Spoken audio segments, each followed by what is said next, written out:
আপনারা সবাই ভালো আছেন? জি ভালো আছি। আসসালামু আলাইকুম। পলাশ টেকনিক্যাল ট্রেনিং সেন্টার দুর্ঘটনামুক্ত ড্রাইভিংয়ের লক্ষ্যে ট্রেনিং করিয়ে থাকে। আজকের ক্লাসটা হচ্ছে ইঞ্জিনের ক্লাস। ইঞ্জিনের সম্বন্ধে একজন চালকের সম্মুখ জ্ঞান থাকতে হবে। একজন আদর্শ চালকের গুণাবলীর মধ্যে প্রথম গুণটা হচ্ছে ধৈর্য জ্ঞান, দ্বিতীয় গুণটা হচ্ছে যান্ত্রিক জ্ঞান। তারা যান্ত্রিক বিষয় নিয়ে এবং ইঞ্জিনের বিষয় নিয়ে আজকে আমাদের এই ক্লাস। এখানে ইঞ্জিন কাহাকে বলে, ইঞ্জিন প্রধানত কত প্রকার ও কি কি, যে যান্ত্রিক সরঞ্জাম জ্বালানিকে জ্বালায় আর শক্তি উৎপন্ন করে, সেই শক্তি দিয়ে সে নিজে চলে এবং অন্যকে চালায়, তাহাকে ইঞ্জিন বলে। ইঞ্জিন প্রধানত দুই প্রকার, কি? Internal combustion engine, external combustion engine. Internal combustion engine লিখে নেন। ইন্টারনাল কম্বাসন ইঞ্জিনের সংক্ষেপে নাম আইসি ইঞ্জিন, তার বাংলাতে বলা হয় অন্তর্দাহ ইঞ্জিন। এক্সটার্নাল কম্বাসন ইঞ্জিনের আরেক নাম হচ্ছে ইসি ইঞ্জিন, তাহাকে বলা হয় বহির্দাহ ইঞ্জিন। পৃথিবীতে এখন আর বহির্দাহ ইঞ্জিন অ্যাভেলেবল ব্যবহার হয় না। জাদুঘরে এবং বিভিন্ন প্রদর্শনীতে দেখানোর জন্য এক্সটার্নাল ইঞ্জিনগুলি ব্যবহার হয়। এক্সটার্নাল ইঞ্জিনের ব্যয় বেশি, মেকানিক্যাল ক্ষয় বেশি, এই জন্য এখন আর পৃথিবীতে নতুন করে এক্সটার্নাল ইঞ্জিন বানানো হয় না। পৃথিবীর সকল রুট ভেহিকেল যানবাহনের ইঞ্জিনগুলি এখন হচ্ছে internal combustion engine. Internal combustion ইঞ্জিনকে বলা হয় অন্তর্দাহ ইঞ্জিন। এই যে প্রাইভেট কারের মধ্যে দহন ক্রিয়া সম্পূর্ণ হচ্ছে, বাহির থেকে আগুন দেখা যায় না, কিন্তু সাইলেন্সার পাইপ দিয়ে ধোঁয়া বাইরিতেছে। এর অর্থ এখানে প্রমাণ করতেছে যে ইঞ্জিনের মূল সিলিন্ডারের ভিতর কি প্রজ্বলন বা বিস্ফোরণ হচ্ছে, এজন্যই সাইলেন্সার পাইপ বা টেল পাইপ দিয়ে ধোঁয়া বেরোচ্ছে। এই ধরনের ইঞ্জিনগুলিকে বলা হয় ইন্টারনাল কম্বাসন ইঞ্জিন। এখন ইন্টারনাল কম্বাসন ইঞ্জিনকে আবার দুই ভাগে ভাগ করা হয়েছে, লিখে নেন। ইন্টারনাল কম্বাসন ইঞ্জিনকে আবার দুই ভাগে ভাগ করা হয়েছে। কি কি?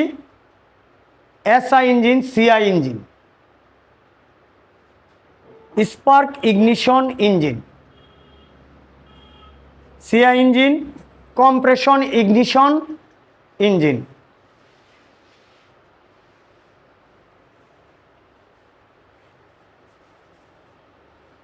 এসআই ইঞ্জিন এর অর্থ কি? Spark ignition engine.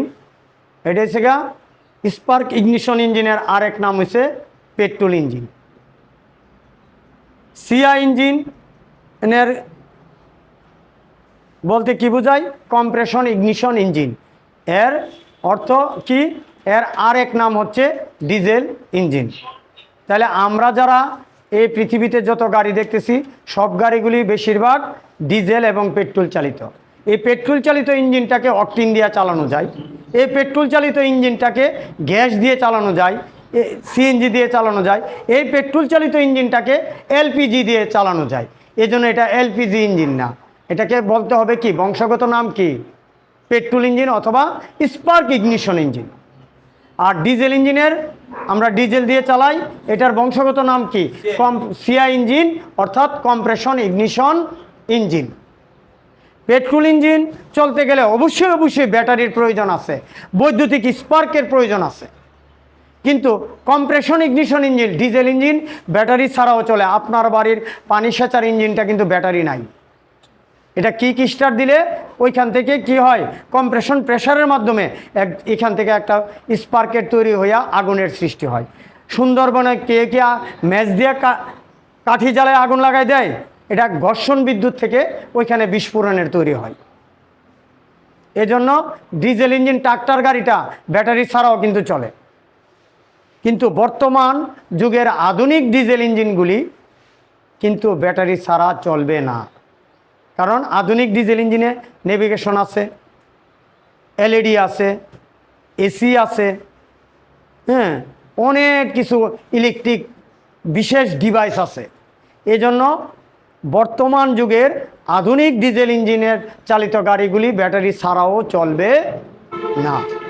তাহলে আমরা যারা পলাশ টেকনিক্যাল ট্রেনিং সেন্টারে ড্রাইভিং শিখতেছি, আপনারা যারা বৈধ ড্রাইভিং স্কুলে ড্রাইভিং শিখেন, আমরা বেশিরভাগই ছোট গাড়ি চালাই।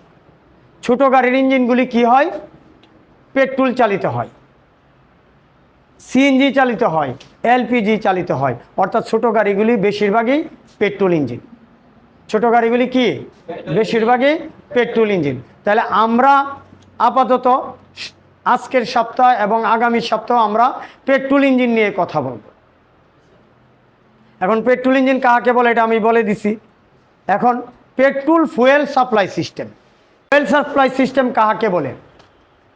ফুয়েল ট্যাঙ্ক হতে, পেট্রোল ট্যাঙ্ক হতে পেট্রোলকে সংগ্রহ করে ইঞ্জিনের উপযুক্ত জ্বালানির উপযুক্ত করে ইঞ্জিন সিলিন্ডারে পৌঁছে দেওয়ার সিস্টেমকে বলা হয় fuel supply system. Fuel supply সিস্টেমের যন্ত্রাংশের নাম সমূহ হচ্ছে কি? Fuel tank. ফুয়েল ট্যাঙ্ক থেকে কোথায় আসে জ্বালানিটা? ফুয়েল লাইনে। ফুয়েল লাইন থেকে কোথায় আসে? ফুয়েল ফিল্টারে, অর্থাৎ পেট্রোল ফিল্টারে। পেট্রোল ফিল্টার থেকে কোথায় যায়? এসি পাম্পে। এসি পাম্প থেকে কোথায় যায়? কার্বোরেটরে। কার্বোরেটর থেকে এয়ার ক্লিনার আছে, বাতাস এবং পেট্রোলের মিক্সচার তৈরি করে কে? কার্বোরেটরে। ইঞ্জিনের চাহিদা মাফিক বাতাস এবং পেট্রোলের মিক্সচার কার্বোরেটরে তৈরি করে ইঞ্জিন সিলিন্ডারে, ইঞ্জিন কম্বাসন চেম্বারে পাঠায়। তখন এখানে কি আরও ফোরস্ট্রোকের মাধ্যমে এখানে কম্বাসন হয়, বিস্ফোরণ হয়, এ থেকে পাওয়ারের সৃষ্টি হয়। সেই পাওয়ার দিয়ে ইঞ্জিন ঘুরে, চাকা ঘুরে, গাড়ি চলে, এক স্থান থেকে মালামাল অন্য স্থানে নেওয়া হয়। তার নাম হচ্ছে পেট্রোল ইঞ্জিন চালিত যানবাহন। এখন পেট্রোল ফুয়েল সাপ্লাই সিস্টেমের যন্ত্রাংশের নাম আপনারা জানলেন। এখন ওই যন্ত্রাংশের আমি কিছু কাজ বলে দিচ্ছি। ফুয়েল ট্যাঙ্কের কাজ কি? জ্বালানিকে ধারণ করা। ফুয়েল লাইনের কাজ কি? জ্বালানিকে সাপ্লাই করা। ফুয়েল ফিল্টার বা পেট্রোল ফিল্টারের কাজ কি? পেট্রোলকে ছাঁকিয়া পরিষ্কার করা পেট্রোল ফিল্টারের কাজ। তারপরে এসি পাম্পের কাজ কি? Automatic control pump.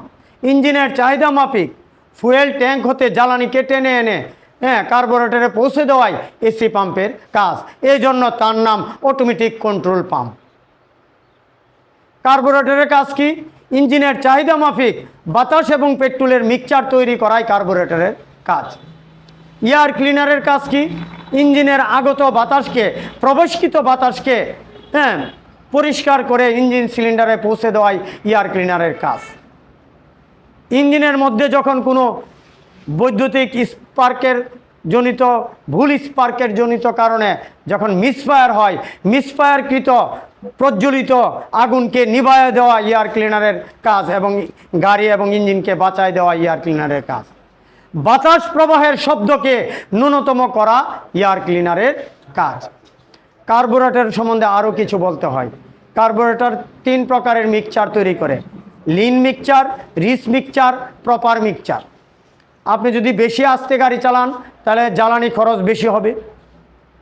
বেশি স্পিডে সাইডের উপরে গাড়ি চালালে রিচ মিক্সচার হবে, জ্বালানি খরচ বেশি হবে। আর 40 থেকে 60-70-এর ভিতরে যখন আপনি গাড়ি চালাবেন তখন প্রপার মিক্সচার হবে, জ্বালানি খরচ কম হবে, ইকোনমিক্যাল ড্রাইভ হবে। তাইলে এখন পৃথিবী চাচ্ছে ডিফেন্সিভ ড্রাইভার, পৃথিবী চাচ্ছে ইকোনমিক্যাল ড্রাইভার, ইকো ড্রাইভার, পরিবেশ বান্ধব ড্রাইভার চাচ্ছে। তাইলে আমরা জ্বালানি সাশ্রয়ী ড্রাইভার হতে চাইলে ফুয়েল সাপ্লাই সিস্টেমকে ঠিক রাখতে হবে এবং প্রপার মিক্সচার স্টাইলে গাড়ি চালনা করতে হবে। তাইলে আমার গাড়িটা ইকোনমিক্যাল ড্রাইভ হবে, জ্বালানির সাশ্রয় হবে, দেশ ও জাতির সম্পদ রক্ষা হবে। মিতব্যয়ী চালক হিসাবে আমি নিজেকে আত্মপ্রকাশ করতে পারবো। ধন্যবাদ সবাইকে। আজকের এই ক্লাসটা গভীর মনোযোগের সহকারে, ধৈর্য সহকারে আপনারা শ্রবণ করার জন্য, আপনারা যে ধৈর্য সহকারে সকাল 9টা থেকে এতক্ষণ পর্যন্ত বসে আমাদের ক্লাসগুলি শুনলেন, এজন্য আপনার প্রতি আমরা পলাশ টেকনিক্যালের পক্ষ থেকে আপনাদের প্রতি আমি কৃতজ্ঞ থাকব। কারণ উস্তাদ পাওয়া যায়, ধৈর্য সহকারে শিক্ষা নেওয়ার মতন স্টুডেন্ট এখন আর বাংলাদেশে আগের মতন পাওয়া যায় না। তাই আপনাদের প্রতি আমি খুবই খুশি, আপনাদের উজ্জ্বল ভবিষ্যৎ কামনা করি। আসসালামু আলাইকুম। আপনারা সবাই ভালো থাকবেন।